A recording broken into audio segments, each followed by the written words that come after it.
Mais profecias de Max Weber, os precursores dos últimos homens ou homens giga-devastadores. Na palestra anterior, queira ver número 6, vimos que Max Weber profetizou e lamentou um quadro aterrador. Ele prognosticou esse quadro ainda no final do século XVIII e publicou no início do século XIX, 1904-1905, a título de conclusão do livro A Ética Protestante e o Espírito do Capitalismo. Naquela época, o tal quadro aterrador já vinha afetando monstruosamente tanto o estilo de vida de cada indivíduo como a humanidade e também as condições de vida no planeta. Vou focalizar agora outros aspectos pertinentes às profecias de Weber. Ele previu algumas possibilidades futuras para as quais a maldita ética protestante e seu espírito capitalista conduziriam, enquanto produção cultural e cadeia ou prisão ideológica poderosa, o indivíduo e a civilização capitalistas. Passaram-se mais de 100 anos de Weber haver prognosticado tais possibilidades desastrosas, as quais hoje já se mostram concretizadas em certas medidas, agora que chegamos no fim desse tremendo desenvolvimento da procura da riqueza despida de sua roupagem ético-religiosa. Em outros termos, agora que chegamos por um aspecto no fundo do poço, isto é, no fim do processo de expansão e complexidade do modo de produção capitalista segundo a ética protestante.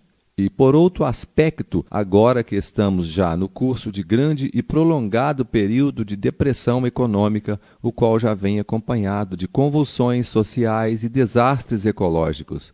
Desastres esses decorrentes de cerca de 500 anos de destruição da natureza produzidos sob a égide da ética protestante e o espírito do capitalismo. Uma parte esclarecedor. Veja aqui embaixo na descrição desse vídeo o link do texto que abarca o conteúdo deste vídeo e de outros 4, e toda a citação bibliográfica. Muitos pensadores supuseram equivocadamente que estaria chegando ao fim ou ao menos ocorrendo uma queda na crença religiosa e dos seus propagadores, teólogos e sacerdotes na humanidade. Porém, ao contrário disso, estamos presenciando o surgimento de muitos tipos de falsos profetas e um vigoroso renascimento de velhos pensamentos ou ideias. Vejamos a profecia de Weber nessa direção. Ninguém sabe ainda a quem caberá no futuro viver nessa prisão, ou se, no fim desse tremendo desenvolvimento, não surgirão profetas inteiramente novos ou um vigoroso renascimento de velhos pensamentos ou ideias, ou ainda se nenhuma dessas duas. Na realidade, estamos presenciando ao surgimento de múltiplos tipos de falsos profetas e um vigoroso renascimento de velhos pensamentos ou ideias. Estão ressurgindo falsos profetas do tipo religioso, ao exemplo dos profetas protestantes, evangélicos, católicos, muçulmanos, judeus, budistas, etc. Todos eles atuam mancomunados com as respectivas elites no poder. Os estudiosos, ao analisarem os antigos falsos profetas hebreus que atuavam mancomunados com as respectivas elites no poder, enquadram-nos na categoria dos profetas culturais, a exemplo de Abdias, os quais podem ser chamados também de profetas da corte, ou profetas profissionais, que atuavam mancomunados com os teólogos, sacerdotes e as lideranças políticas, reis e econômicas, agiotas, cambistas, grandes latifundiários e comerciantes, etc., juízes corruptos, etc., nos cultos executados dentro ou fora do templo. Vemos ainda o ressurgimento do antigo tipo profeta otimista, a exemplo de Naum e Abacuque. Os modernos profetas otimistas são os profetas da prosperidade ou profetas do hei de vencer, os propagadores do coaching, treinamento, etc. Eles enganam as pessoas diante do alto índice de desemprego decorrente da crise econômica global. Estes novos profetas otimistas exaltam o malfadado empreendedorismo capitalista que molda a conduta do homem giga-devastador. Os modernos profetas do otimismo fazem farta divulgação através de publicação de livros e da internet. Assim, os novos profetas otimistas ganham dinheiro precisamente diante do quadro da grave crise econômica mundial e nacional.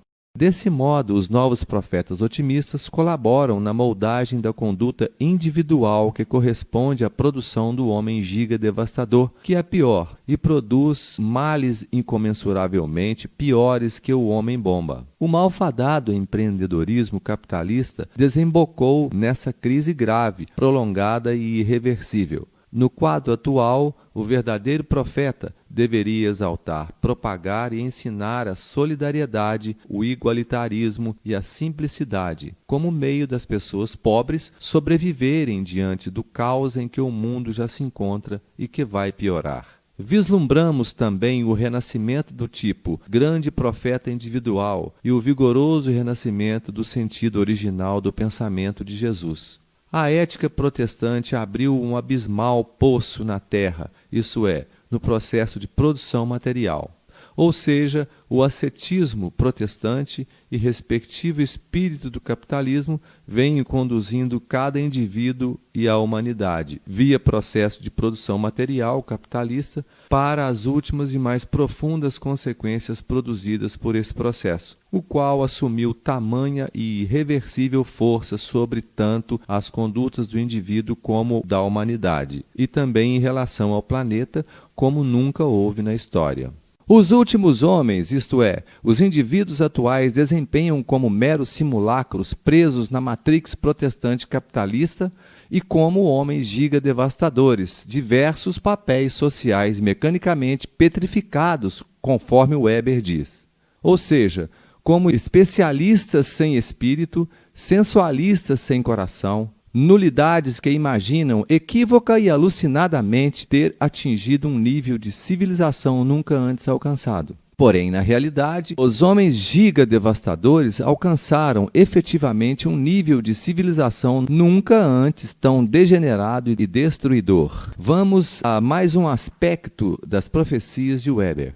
A eventualidade de uma petrificação mecanizada caracterizada por essa convulsiva espécie de autojustificação. Neste caso, os últimos homens desse desenvolvimento cultural, a ética protestante e o espírito do capitalismo, poderiam ser designados como especialistas sem espírito, sensualistas sem coração, nulidades que imaginam ter atingido um nível de civilização nunca antes alcançado.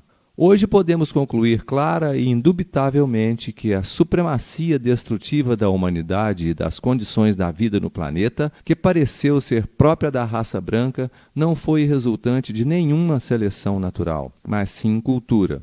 Quer dizer, foi resultante da singular ética protestante e do respectivo espírito do capitalismo, cujo objetivo consistiu em estreitar os laços de controle social na moldagem da conduta do indivíduo, e assim criou o homem giga-devastador, 1000 vezes pior que qualquer homem-bomba, e cuja criação foi ímpar e só ocorreu por dentro de outro singular tipo de cultura, a maldição do cristianismo católico. Se você gostou desse artigo, clique em gostei, compartilhe nas redes sociais e se inscreva no canal. Obrigado por assistir a este vídeo e aguarde a próxima palestra, que é muito interessante e esclarecedora.